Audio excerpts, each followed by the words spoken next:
जेठ की गर्म दोपहर थी। कमरे में सन्नाटा था और मेरे कानों में सिर्फ एक धीमा सस्पेंस भरा संगीत गूंज रहा था। ये वाकई हुआ था? उसने कहा। क्या? मैंने पूछा। मेरा बॉयफ्रेंड, उसने ब्लडी मैरी वाली वेबसाइट ट्राई की थी और जो कुछ भी हुआ वो अब भी मुझे डराता है। मैं हंसी। तू सीरियस है? हाँ यार, यकीन करो, ये डिफरेंट ब्लडी मैरी गेम सच में काम करता है। मतलब तुम्हारा अक्स आईने से गायब हो गया? हाँ, और मैं मजाक नहीं कर रहा। तुम ट्राई करके खुद देख लो। मुझे मत बनाओ पागल, मैंने चिढ़ते हुए कहा। करके तो देखो, खुद हैरान रह जाओगी। वैसे भी ट्राई करने में क्या जाता है?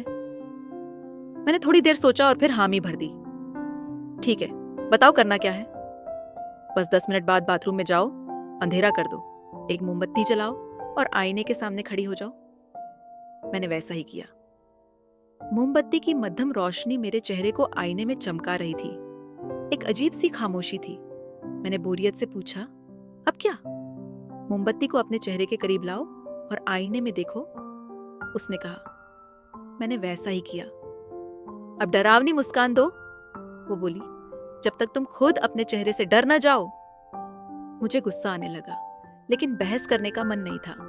मैंने अपने होंठ टेढ़े करके एक अजीब सी मुस्कान दी। मोमबत्ती की रोशनी में मेरा चेहरा और भी डरावना लग रहा था। जितनी देर मैं खुद को देखती रही, उतना ही लगता रहा कि मैं खुद को पहचान नहीं पा रही। मानो मैं कोई और हूं और वो चेहरा मेरा नहीं।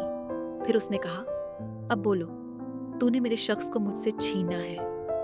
मैं सोचने लगी, ये मैं क्या कर रही हूं? पर कोई अनदेखी ताकत मुझे रोक नहीं रही थी। बाहर हवाएं चल रही थी, सीटी जैसी आवाजें, जैसे कोई करीब आ रहा हो।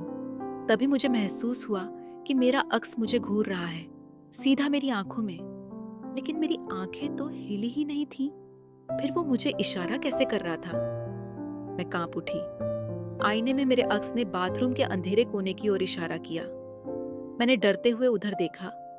मुझे सच में लगा जैसे वहां कोई खड़ा है, कोई मुझे घूर रहा था। मेरी कल्पना इतनी जोर पकड़ रही थी कि मुझे उस शख्स के चलने की आहट और सांसों की आवाज तक सुनाई देने लगी। मैं खुद को समझा रही थी, ये सब दिमाग का खेल है, बस डर लग रहा है, कुछ नहीं है वहां। मैंने लंबी सांस ली और आंखें खोल दी। मेरी आंखें हैरानी से खुली रह गईं।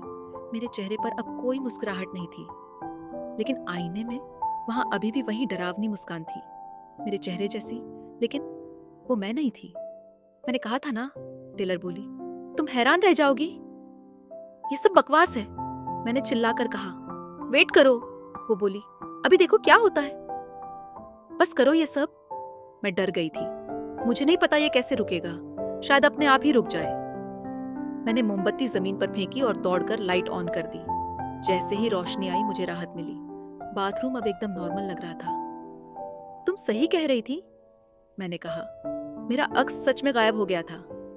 आईने में सिर्फ आईना था, मैं नहीं। घबराओ मत, उसने कहा।